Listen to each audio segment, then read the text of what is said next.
안녕하세요. 친절한 복TV입니다. 입동이 지나고 이제 점점 기온이 내려가며 곧 겨울의 중심으로 들어섭니다. 벌써 보일러를 가동한 분들도 계실 텐데요. 행정안전부에서는 최근 겨울철 난방기구 화재 안전사고 예방 주의를 요청하며 보일러 점검 지침을 발표했습니다. 또한 캠핑에 진심이신 분들은 겨울에도 야영을 하기도 하죠.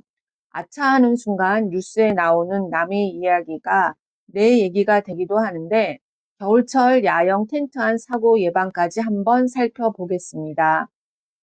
통계청 인구 조사에 따르면 우리나라 10가구 중 8가구, 즉 80%가 넘는 가구가 개별 난방 보일러를 사용한다고 합니다.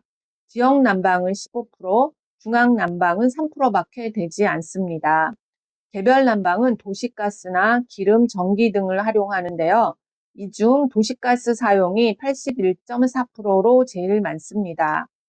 개별 난방은 각 집마다 보일러를 설치해서 관리하기 때문에 과열로 인한 화재나 유해가스 누출 등 안전사고가 발생하기 쉽습니다. 최근 3년간 가정용 보일러로 인해서 총 497건의 화재와 22명의 인명피해가 발생했습니다.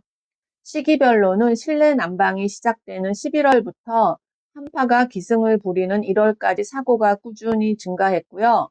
원인으로는 전기 접촉 불량 등 정기적 요인과 보일러 가열과 노후 등 기계적 요인이 대부분을 차지했습니다. 이런 화재 예방을 위해서 보일러 사용 시에는 다음 사항을 반드시 유의해야 합니다. 먼저 보일러 가동 전 배기통 이탈이나 배관이 찌그러지지 않았는지 등을 꼼꼼히 살펴보아야 합니다. 배기통 손상과 내부 이물질은 사고의 원인이 될 수 있습니다. 또한 보일러 주변에는 종이 등 불에 타기 쉬운 물건들을 가까이 두지 않아야 합니다. 보일러실 환기구는 유해가스가 잘 배출될 수 있도록 항상 열어두고 실내에는 일산화탄소 누출 경보기를 설치해야 합니다. 보일러를 켰을 때 연기 불꽃이 보이거나 뜨거운 바람이 나오는 경우, 보일러 온도가 너무 높거나 낮은 경우, 보일러 표시 등이 깜빡거리거나 켜지지 않는 경우, 가동 시에 평소와 다른 소음이나 냄새가 나는 경우 등에는 반드시 전원을 끄고 전문가에게 점검을 받은 후 사용해야 합니다. 개별 난방 가구이신 분들은 이렇게 보일러 점검을 꼼꼼히 하시길 바랍니다. 또한 추운 날씨에도 야영을 즐기는 사람들이 많아지고 있습니다. 다음 표는 최근 3년간 월별 야영 이용 현황인데요. 11월에도 1270건이라는 높은 수치를 보여주고 있습니다. 텐트에서 잘 때 따뜻하게 하기 위해서 난방기구 등을 사용하다 큰 변을 당하는 것을 뉴스를 통해 종종 보게 됩니다. 각별히 주의를 해야 하는데요. 밀폐된 공간에서 숯등을 활용한 난방은 일산화탄소에 노출되기 쉽습니다. 특히 무색무취인 일산화탄소는 누출이나 중독 사실을 알기 어려워 위험합니다. 밀폐된 텐트 안에서 잠을 잘 때는 침낭이나 따뜻한 물주머니 등을 활용해서 체온을 유지하는 것이 안전합니다.